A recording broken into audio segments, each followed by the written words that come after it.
time to cook with Betty, and today I'm going to share with you my homemade pralines. They are so delicious and you'll love them, and they're so easy to do. But before I do that, I made chicken salad sandwiches for lunch today, and I was told that some people don't know how to make chicken salad sandwiches.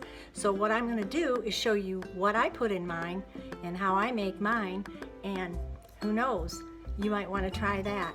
Okay, for the chicken salad, all you're going to need is a can of the chicken breast, some Miracle Whip or whatever kind of mayonnaise you like to use, pecans, and crushed pineapple drained, along with the grapes. Cut them maybe in half or in quarters. That's all you need for it. And you mix that Miracle Whip and the chicken together, and then add however many nuts and grapes and the crushed pineapple that you want to add, and mix it together. And folks, that's a good chicken salad sandwich. Okay, are we ready to make homemade pralines? Let's get to it. Okay, for the pralines, you're going to need 2 cups of packed light brown sugar, a cup of heavy whipping cream, 2 cups of pecan halves, also 2 tablespoons of butter. Now you're also going to need a little cup of ice cold water while you're cooking, because you're going to cook the sugar and the cream together until it's a soft ball stage. So you'll check it in here until it's a ball and it's kind of still soft, not real hard. So that's what you're going to need. And then at the end, last but not least, you're going to need wax paper. Works really good.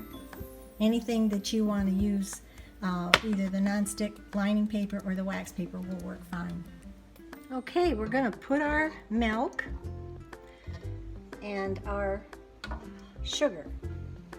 Our packed sugar is going in here, and you're going to stir that in and get it all mixed together real good. And then you're just going to cook it. I've got it on kind of a little over medium to get it started.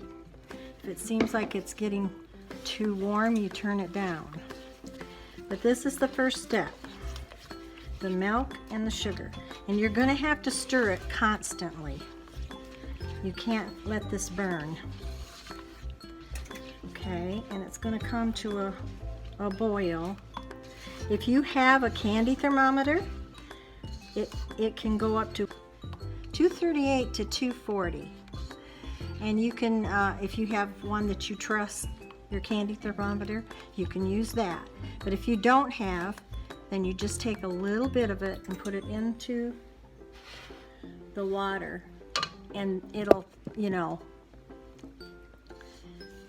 form a soft ball, and you'll know it's done, and you take it off then. And when it gets to the point that it's a soft ball stage, I'll be back just to let you see how it's boiling. This is what happens. It comes to a full boil, and you constantly stir it. And when it's like this, you start testing it to make sure you don't go over if you're doing the softball test. Okay, we've cooked it to a soft ball stage. You see that? If you haven't cooked candy much or used this method, I would suggest you get a candy thermometer.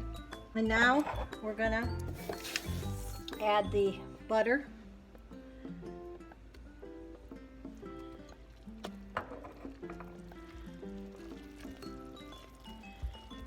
Stir that. See if you can see what I'm doing here. Stir in the butter, and then you're going to also stir in your pecans.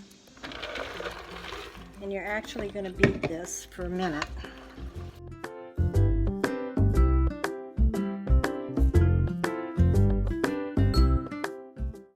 Okay, after we've beaten it and it's kind of cooled off a little bit and thickened up, we're going to spoon it onto our wax paper or whatever you're going to use. We're going to spoon it like this. And I'm telling you, when I had these for the first time, I was so excited because my love of pralines from when you go to Savannah or St. George Street in St. Augustine, they have those candy shops with them. And oh my goodness, they taste almost like those. So to be able to make them simply at home, you just have to make sure that you're cooking them, the sugar, so that they are not runny, and beat them enough so it cools down so you can spoon it like this. I'm making these special for my friend Linda. She lives in Michigan now. She loves pralines, and I told her I would share this recipe special just for her. So Linda, I hope you got the recipe, and I hope you got the ingredients, and you're watching, voila, the finished product. And now, it doesn't take long for them to firm up at all if you beat them real good and let them kind of start setting in the pan before you spoon it. Now to taste.